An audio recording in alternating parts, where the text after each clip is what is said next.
বাহিরে কিন্তু বৃষ্টি হচ্ছে। এই বৃষ্টির দিনে কিন্তু অনেক কিছু খেতে ইচ্ছা করে।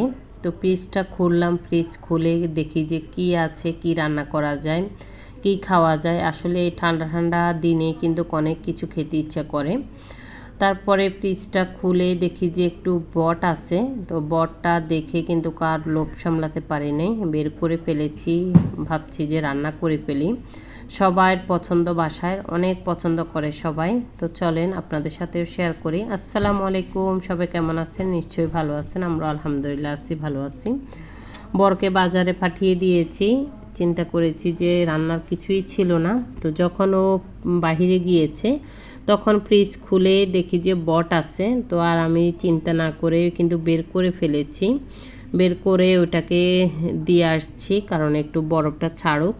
আর এখান দিয়ে এসে দেখি যে ও তো বাজার থেকে চলে আসছে আর আমার জন্য কিছু তরতাজা মাছ নিয়ে আসছে। ওটা দেখে কিন্তু অনেক খুশি হয়ে গিয়েছি, কারণ আমি মাছটা বরাবরই খুব পছন্দ করি। তো বড় বড় মাছ দেখে আরও ভালো লাগতেছে। সবগুলাই কিন্তু তাজা তাজা ছিল। এখান দিয়ে রান্নাও বসিয়ে দিয়েছি, কারণ এই মাছগুলো ক্লিন করতে হবে। তার জন্য চিন্তা করেছি যে এখান দিয়ে রান্নাটা হোক, কারণ ভুঁড়িটা হতে কিন্তু অনেকটাই সময় লাগবে। তো এখানে আমি যা যা মশলা দেওয়ার সব মশলা দিয়ে দিয়েছি আর সুন্দর একটা কালার আসছে। তো এখানে কিন্তু সিদ্ধ হতে কিন্তু অনেকটাই টাইম লাগবে। আর কিছু আলুও দিয়ে দিব আমি, কারণ আমার বাসায় সবাই পছন্দ করে আলু দিয়ে বট রান্নাটা। তো অনেক মজা হবে, আসলে দেখে বুঝতে পারতেছেন অনেক মজা হবে। তো অল্প অল্প করে কিন্তু পানি দিয়ে, একটু গরম পানি দিয়ে কিন্তু সিদ্ধটা করতে হবে, তাহলে খুবই তাড়াতাড়ি হবে। তো এখানে আমি একটু পানি দিয়ে দিয়েছি এটা সিদ্ধ হওয়ার জন্য। আর খুবই একটু কম আছে দিয়েছি, তাহলে খুব ভালো হবে। তাহলে অল্প আছে কিন্তু ঢাকনা দিয়ে দিলেই খুব সুন্দরভাবে হয়ে যাবে। আর বটটা যেহেতু সবার পছন্দ, তার জন্য অনেক মজা করে রান্না করার চেষ্টা করি।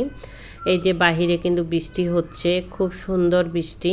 তো বৃষ্টির দিনে কিন্তু আসলে এইসব খাবারগুলো খেতে কিন্তু সবচেয়ে বেশি ভালো লাগে। তো এখান দিয়ে আমি মাছটাও ক্লিন করে ফেলেছিলাম। তো মাছটাকে আমি আঁচটা ফেলে এইভাবেই আস্তে আস্তে রেখে দিব, কারণ ফ্রিজে মাছ আছে এখন। তার জন্য এগুলাকে এখন আর কেটে রাখবো না, এগুলো এখন এভাবেই রেখে দিব। আমি সুন্দর করে পরিষ্কার করে নিয়েছি, তাহলে পরবর্তীতে যা লাগবে একটা একটা করে বের করে কেটে নিলে হবে। তো আমি যেহেতু মাছ কাটা আছে এখন কিন্তু ফ্রিজে, আর এগুলাকে কেটে রাখবো না। কেটে রাখার চেয়ে কিন্তু এভাবে রাখলেও মাছ অনেক দিন পর্যন্ত ভালো থাকবে। আর অনেক ভালো বৃষ্টি হচ্ছে বাহিরে। এই বৃষ্টির দিনে খুব ভালো লাগে, আসলে দিনটা খুব ঠান্ডা ঠান্ডা যায়, তো তার জন্য। এখানে আমার বটটাও হয়ে গিয়েছে, বটের সাথে কিন্তু কয়েকটা আলু দিয়ে দিয়েছি। সবাই খাওয়া শেষ করে ফেলবে এখন। খাওয়া দাওয়া আর আপনাদের সাথে শেয়ার করি নাই, ভিডিওটা অনেক বড় হয়ে যাবে তার জন্য। তো এখানে কিন্তু সন্ধ্যাবেলা চলে আসছি, ওদেরকে কিছু পাউরুটি ভেজে দিব তার জন্য। তো এখানে আমি আগে ডিমটা গুলিয়ে নিয়েছি, 2টা ডিম নিয়েছি, তার সাথে চিনি আর গুঁড়া দুধ দিয়েছি, খুব মজা হয়। তো এখানে প্যানটা বসিয়ে দিয়েছি, আমি একটু ভেজে নিব, কারণ ওরা সন্ধ্যায় নাস্তা করবে। আর খুব ভালো লাগে এই নাস্তাটাও, আসলে ঝটপট করা যায়।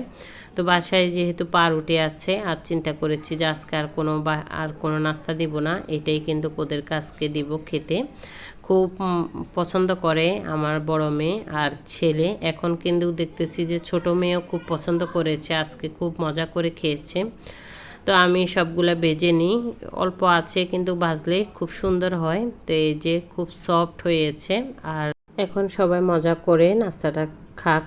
তো আজকের ভিডিওটা যদি ভালো লাগে অবশ্যই একটা লাইক, কমেন্ট, শেয়ার করবেন। ফেসবুক পেজটাকে ফলো করবেন, ইউটিউব চ্যানেলটা সাবস্ক্রাইব করবেন, অবশ্যই পাশে থাকবেন। আজকের মতো এখানেই বিদায় নিচ্ছি, সবাই ভালো থাকবেন। আসসালামু আলাইকুম।